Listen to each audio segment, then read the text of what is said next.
let's go directly over to Colorado. Colorado, Buffalo, Deion Sanders, him shaking up the entire college football scene. Um, his son Shador, first game, school record 510 passing yards. He hits four different receivers, 100 for 100 plus passing yards. Then you got Travis Hunter playing both sides of the ball like Dion did with an interception on the defensive side, over 100 11 receiving catches yards for as a receiver. Yep. Um, yeah, man. Yeah. Yeah. Again, Shador 510 passing yards with four touchdowns, zero interceptions. I know for me, um, when you trying to think about when you're thinking about the logistics of just football, the transfer portal, not necessarily from a talent standpoint. Oh, you're going from a HBCU playing HBCU schools to now these top ranked Division 1 schools. Not necessarily that, but just again like the logistics from like gutting out a program to bring in a whole new program. You got players coming from every which way, and then on top of that, you got a program who only won one game last year, and in Colorado before Deion Sanders got there. Also could be wrong. Well, for starters, they had the highest percentage of just like roster shift or roster changeover, the highest percentage of a team who has a new roster compared to last season. Factoring all of that in, and then you look at TCU and you're just like, okay, yeah, they went to the national championship last year, though many felt like it could have been a fluke, right? They could have just had a moment, so to speak. You put all this on the table to a degree. You would just say like, all right, everything will point to Deion Sanders having to come in with the program and go through some growing pains, or maybe not growing pains, but I with the transfer portal. Shit. you know what I'm saying? Or maybe not necessarily go through growing pains, but like they shouldn't beat TCU or whatever. Or if they do lose to TCU, all right, they shouldn't lose that bad. Like not losing bad, I feel like would have been a good sign for people in watching Colorado go up against TCU. Like, oh, okay, they ain't completely get ran off the field. Okay, all right, they lost by a touchdown, they lost by a field goal. Oh, okay, Colorado may have something. Like, no, bump that.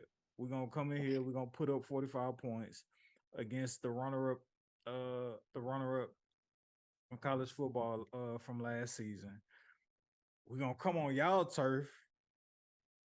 And as we were saying before the podcast, like we ain't coming. We here. Like we are here. We are here. We are here. We are here. Um, what was y'all's biggest takeaways from that Colorado TCU game this past weekend? I feel like God couldn't have drew it up better, and because I'm a believer, I'm gonna just say God did. Because if you could have scripted an opening day game for Colorado and Dion to perform, you probably wouldn't have even scripted it that well because that's just storybook, right? You have a shootout, you have the entertainment factor, it's compelling, setting up, keeps you on the edge of your seat. It's a roller coaster, it's a back and forth game. Came down to which quarterback had the ball last and who can make a stop. And I like what Shador answered in his post game interview saying that, hey, just a, HBCU kid, not so bad for HB, you know what I mean? And it's like, and I think he said something along the lines of, and I'm paraphrasing now, it's like, man, I had the best game of my life today, right? Who would have thought, right? Little league, high school, college, and I get on the biggest stage, right? Essentially, and I have my best game ever. And now, a program that was projected for 3 wins. I think Paul Feinberg said it on ESPN yesterday morning. Hell, they may get 3 wins in the first month of September. Yes, You Lord. know, man, it's just a storybook start to the season. Obviously, it's a lot of football left, but Travis Hunter playing 144 snaps, 11 catches, 119 yards on offense, and then with the amazing read on defense, being able to peel off of a route to jump the outside breaking route, just textbook, and it just shows you the confidence that's been instilled in him from Prime.